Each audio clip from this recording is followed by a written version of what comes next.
habeen wanaagsan daawadayaal meel kastoo ay joogtaan sharaf iyo karaama soo dhawaada ku dhawaad 22 qof oo dhaawacyo kala duwan qaba ayaa goordhow la gaarsiiyay magaalada Boorama ee xarunta gobolka Awdal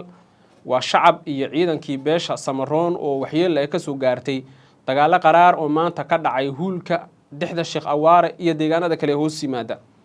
xogahan helayna waxay tilmaamayaan in hubka noocyadiisa kala duwan waliba kuwa wax gumaada la isku adeegsaday dagaaladii ka dhacay halkaasi tuuladii la yiraahdo hulka waxa u dhow magaalo kale oo iyana dhaawacyo ka kooban la gaarsiiyay oo la yiraahdo Balayga waxa sidaas lamid jira deegaan isna ku yaala waqooyiga Bakiyoona u dhow oo la yiraahdo Garba Dardar deegaanadaas oo dhan waxa la sheegay dhaawacyada waa la marsiinaya waana dhul buuro ah xataa dadka qaar waxa la leeyahay markii dhaawacyada Boorama loo soo wada ama Seylac loo soo wada waa labada magaalo oo isla ugu macquulsan yihiin dawo marka la eego labadaba intaan la soo gaarsiin koorba intaan la soo gaarsiinba waxa la soo mariyaa dhul buuro ah oo xaaladooda Ilaahay og tahay oo aad u adag deegaanka huulka iyo sidoo kale deegaanka dixda Sheekh Awaare oo magaalada Boorama u dhow xarunta gobolka Awdal ah buu dagaalkii maanta ka dhacay aad baana la iskugu riiqmay waxbana la isku lama harin isla deegaanka Habaas iyo Heemaan waxa laga soo warinayaa xiisad Somaliland si cad bay ugu fashilantay joojinta dagaalka u dhaxeeya beelaha walaalaha Ciise iyo Samaroon Somaliland si cad bay ugu fashilantay soo afjarida colaadan dabada dheeraatay ee u dhaxaysa beelaha walaalaha ah wasiir Sandheera oo wasiirka arrimaha gudaha Somaliland ban daawada isagoo aflagaadeynaya ugaaska guud ee beelaha Ciise Ilaah baan idin ku dhaariyay bal ninkaas waxa loo xil saaray oo la yiri waxa soo afjartaa xiisada Ciise iyo Samaroon uu aflagaadeynayay sabab u soo afjari kara ninku wuu aflagaadeynayaayo xaaladaba isaga dabka ku sii shidaye sidee la rabaa in marka oo lagu soo afjaro xiisada halkaas ka taagan waa nasiib darro weyn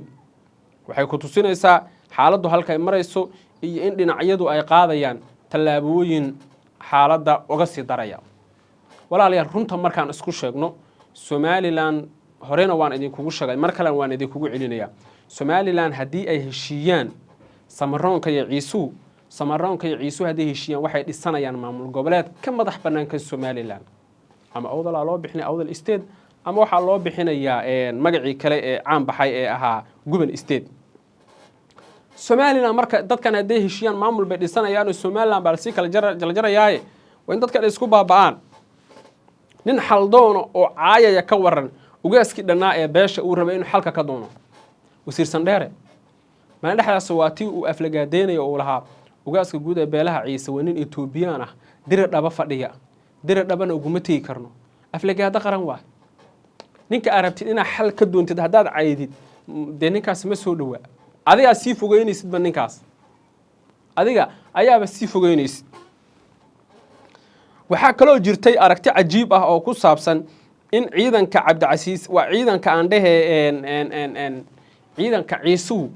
ay sheegeen inay qabteen maxaabiis shalay iyo maantaba oo aysan dib dambe maxaabiis isu wareejin doonin waxa jiray marka waxaan u maleynaa 5 maalmood ka hor dagaal ka dhacay eeriyadan Ashcado iyo Gaarisa dagaal ka dhacay 4 maxbuus baa lagu kala qabsaday 2 Ciise qabsatay 2na Samaroon qabsaday Somaliland ba arintaas ka howlgashay odayaal baa loo diray nimankii maxaabiista Ciise haysteen waa la soo daayay kuwii Samaroon waa la soo daayay waa la isdhaafsaday dagaalkii haddana meeshii ka qarxay dagaalkana waxa bilowday waa nimanka Somaliland la yiraahdo waan u maleynaa inay kalsooni 100% inay ka haystaan raggan ay ag joogaan taas oo ku tusinaysa in xaaladdu ay adag tahay marka Ciise waxay leeyihiin hadda kadib maxbuuskii aan qabanno ama maxbuuskii aan gacanta ku dhigno oo dambe oo aan wada hadal ka galino ma jirto taas oo ku tusinaysa inay xaaladdu adag tahay xaaladdu marayso meel adag wax laga qaban karin dhinacyadu isku adeegsanaya hubka noocyadiisa kala duwan xaaladdu ay marayso meel allow sahal ah saacad walba ay dhici karaan dagaalo saacad walba ay dhici karaan iska horimaadyo saacad walba xaaladdu ay isbedeli karto taasi oo dad badan ay u arkaan inay gaarsiisay xaaladda meel aan waxba laga qaban karin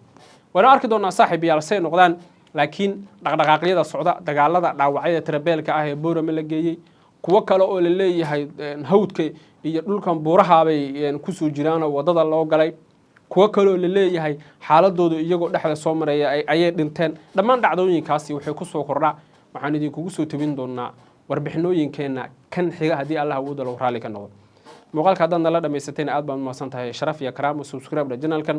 kusoo biir waxaad heli doontaa wararka iyo warbixinada xasaasiga ah oo mar walba halkan aan ku daabacnay ee ammaano allah